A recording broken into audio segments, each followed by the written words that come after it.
Hoje a gente vai falar sobre biografia. E a primeira coisa que eu gosto de falar sobre biografia é que ela é um arquétipo. E o que é um arquétipo, né? Eu tenho um amigo meu que para mim define arquétipo da melhor maneira que eu já escutei. O Jair Mogi fala assim, que arquétipo é algo que você já sabia, você só não sabia que sabia. E quando a gente fala em arquétipo, a gente fala de um modelo ideal, ou a gente fala de um modelo único, ou a gente pode ainda dizer que arquétipo é uma baliza. Por que ele é uma baliza? Porque arquétipo não existe na vida real. A gente tem vários arquétipos aí que a gente pode falar. Arquétipo de Marte, arquétipo de Mercúrio, arquétipo da mãe. Acho que eu gosto bastante desse exemplo do arquétipo da mãe. A mãe, ela tem um arquétipo que vive no inconsciente coletivo de todos nós. E esse arquétipo, nenhuma de nós nunca conseguiu alcançar, nem vai. Assim é com a biografia. A gente não tem um modelo de biografia perfeita. Não tem como falar que o que a gente fez na biografia está certo ou está errado. O arquétipo ele serve para que a gente observe a nossa biografia a partir daquela lente e consiga perceber qual é o colorido que tem a minha biografia. Dentro de todo aquele arquétipo desenhado da forma mais pura e perfeita que pode ter, aonde eu me enquadro. Como é a minha história de vida? Para ficar mais fácil, eu vou começar a falar sobre o arquétipo da curva do desenvolvimento da biografia. Dá uma olhada nessa tela aí. Vocês estão vendo? Tem duas curvas. Uma curva que é a curva do desenvolvimento físico. Essa curva do desenvolvimento físico, como vocês podem perceber, ela tem uma subida, é uma parábola, né? Daí depois ela alcança um pico e depois ela começa o seu declínio. Vocês conhecem a curva do desenvolvimento físico? A gente conhece muito bem. É a curva do envelhecimento. A gente nasce, tem todo um desabrochar físico, um desenvolvimento biológico que chega no seu ápice por volta dos 31 anos mais ou menos, e depois a gente começa a ter um declínio físico até a nossa morte. Todos nós conhecemos a curva do desenvolvimento físico. É muito engraçado porque às vezes eu pergunto nos workshops, vocês conhecem a curva do desenvolvimento físico? E as pessoas às vezes estão desatentas ou não esperavam a pergunta e elas olham para mim e fazem. Aí eu falo, sim, vocês conhecem. Conhecem muito bem. Quando a gente vai numa farmácia e a gente para diante daquela prateleira de cosméticos maravilhosos com o conceito anti-idade, como se isso fosse possível. E acredita naquilo. E consome aquilo. É impossível para a idade. Uma certeza que todos nós temos é que nós vamos envelhecer. Eu nunca conheci nenhuma pessoa que diz, não, eu não vou envelhecer.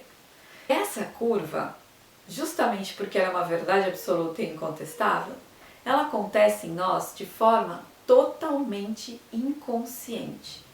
O que significa isso? Nesse momento, eu estou envelhecendo e eu não tenho a menor consciência de que isso está acontecendo.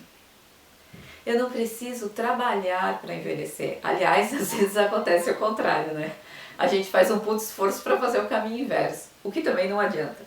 Mas enfim, a gente não precisa fazer nada para envelhecer. A curva do desenvolvimento físico-biológico, ela acontece naturalmente. Mas depois tem uma outra curva que eu quero que vocês observem nessa imagem.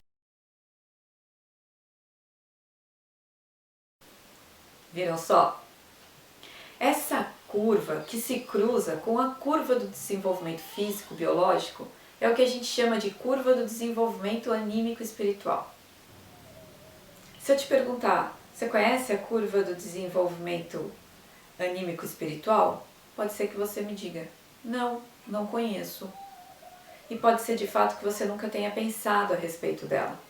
A curva do desenvolvimento anímico-espiritual, diferente da curva do desenvolvimento físico-biológico, ela só acontece se eu me esforçar para que ela aconteça. Se eu trabalhar para que ela aconteça. Porque ela é a curva do desenvolvimento da minha consciência, da minha autoconsciência. É a partir de um trabalho interno, é a partir do meu querer que eu consigo fazer com que essa curva do desenvolvimento anímico e espiritual se desenvolva. Eu acho que todo mundo aqui já passou pela experiência de conhecer alguém que quando você vai conversar com aquela pessoa, a idade cronológica não bate com a idade emocional. Já, né? Ou mesmo a gente, né? Tem várias situações durante o dia que eu olho e falo, nossa, tô lidando muito bem com essa situação. Em compensação tem outras que quando eu me observo eu falo, meu Deus, eu regredi aos 15 anos lidando com essa situação. Pois é. Desenvolvimento anímico e espiritual não acontece sem trabalho duro. E aí, para a gente fechar esse olhar do que é a metodologia do trabalho biográfico, a primeira coisa que eu queria perguntar para vocês é assim, quais são as ferramentas que a gente ganha do destino para conseguir se desenvolver emocionalmente e espiritualmente? Aí vocês vão falar, tem várias ferramentas hoje em dia. Não, hoje em dia a gente tem um leque.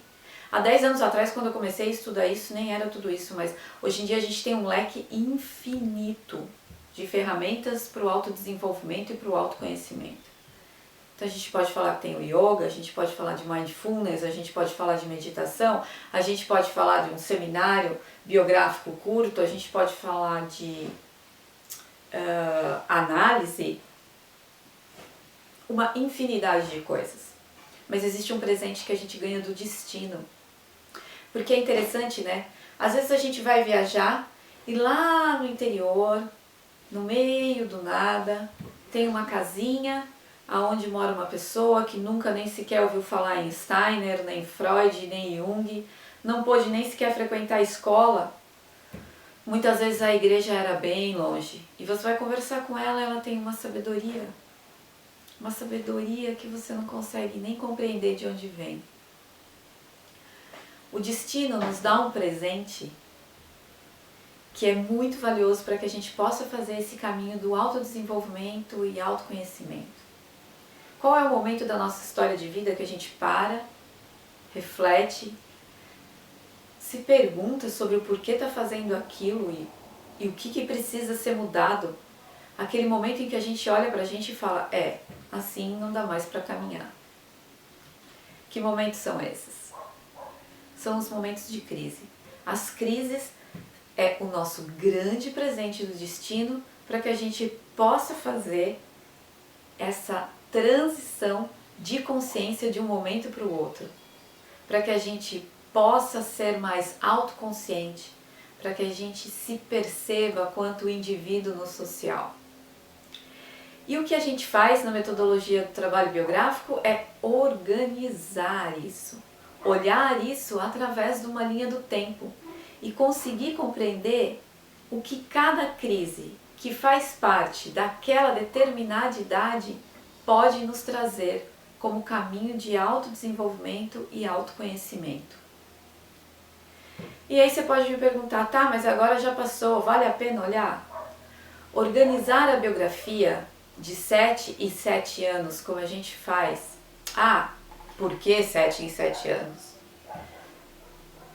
Tem muitas teorias que dizem o porquê dos 7 em 7 anos. Da onde foi retirado, eram lá dos gregos, eram lá não sei da onde, porque 7 é um número não sei das quantas. Eu tenho uma teoria minha muito pessoal. Depois de ouvir tranquilamente mais de 1000 biografias, eu consigo observar que a cada 7 anos nós temos uma mudança biológica, físico-biológica. E essa mudança físico-biológica necessariamente faz com que a gente tenha que repensar sobre a vida e nos traz uma mudança anímico-espiritual. E quando a gente coloca isso numa linha do tempo, quando a gente organiza isso, a gente consegue ver a paisagem da nossa biografia. Dentro de todo esse arquétipo que existe, quem sou eu? Primeiro, que a gente começa a perceber que as crises são comuns. Todos nós passamos por crises. A gente veio de uma era que eu tenho o sentimento de que está findando agora. Posso estar enganada, mas eu tenho um sentimento de que essa era está findando, que é a era da felicidade absoluta. A era em que nós nunca falhamos. E vindo dessa era, fica muito difícil, né? Olhar para si mesmo e falar, eu estou em crise. Pois é, não estou sabendo lidar com isso. Então a primeira coisa que acontece dentro de um trabalho biográfico é você se sentir pertencente a um todo. Então, da mesma forma que eu tenho o sentimento de pertencimento, porque eu percebo que todas as pessoas sofrem e passam por essas crises assim como eu, por outro lado, eu também consigo perceber o que me faz ser esse indivíduo único. Como a gente faz isso? De duas formas. Ou você pode fazer isso dentro de um consultório com um aconselhador biográfico, individualmente, ou você pode fazer isso em grupo. Se você me perguntar qual das duas é melhor, eu acho que cada indivíduo chega na metodologia do trabalho biográfico por onde tem que chegar. Acho que é isso que eu queria trazer para vocês. Nos próximos encontros, eu vou falar para vocês rapidinho a tônica de cada um desses setênios. São 9 setênios que compõem a biografia e cada um deles tem um colorido muito específico e a gente passa por crises muito específicas e eu vou tentar trazer de uma forma simples e rápida o arquétipo de cada um deles para vocês, tá bom? Obrigada! A gente se vê logo mais. Um beijo!